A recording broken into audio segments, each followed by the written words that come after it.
Alright, here I am on the Mill Street Railroad crossing in Clio, Michigan. So down there are the other two crossings I just toured. But yeah, I'll get to that in a second. But this one has to be one of the most interesting because back then, this crossing used to be gateless.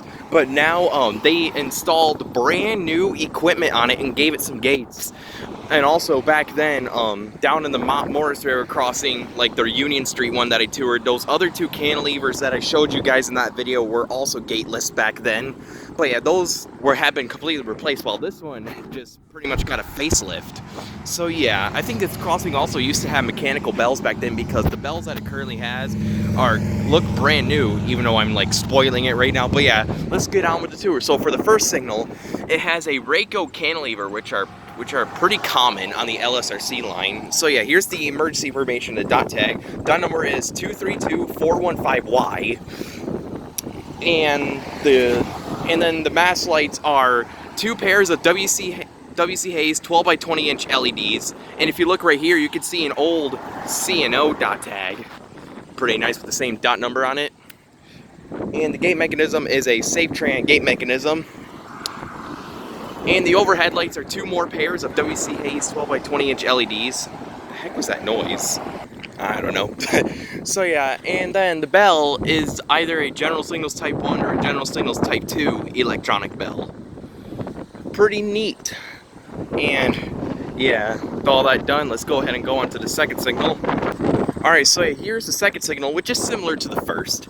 It has another RACO cantilever. Here's the emergency information on the dot tag again.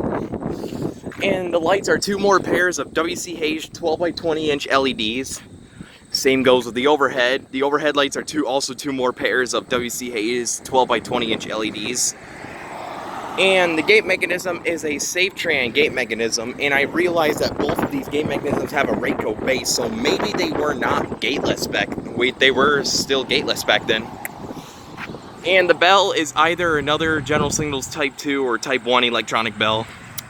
So yeah, pretty interesting crossing with LEDs, which LSRC normally doesn't really use. Same goes with CSX back when they were still activated this line. Here's the relay case, which also looks interesting. Just kind of has a little vent on the top of it.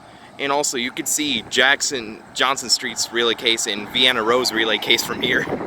So yeah, about that, here is the track view. Down there is heading towards pretty much nothing. I mean, yeah, the line just continues on from there, and there's some weeds growing on the tracks, that type of thing.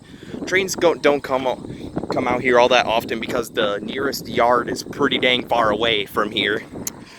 And down there is heading towards Johnson Street and Vienna Road, where once again you could see those inactive US&S Searchlight Signals. I thought they would be active just like the Union Street one. I think they're not active at the moment because I think it's the fact that those searchlights have a very crappy power supply. That's how it was down on East Court Street, where those signals were protecting the Diamond, the Kearsley Junction. Those signals didn't really activate all that often either, and they only activated when a train was coming. So yeah, maybe it's because of that, or they're just inactive altogether. So yeah, this is the Mill Street Railroad crossing in Clio, Michigan. So yeah, over and out.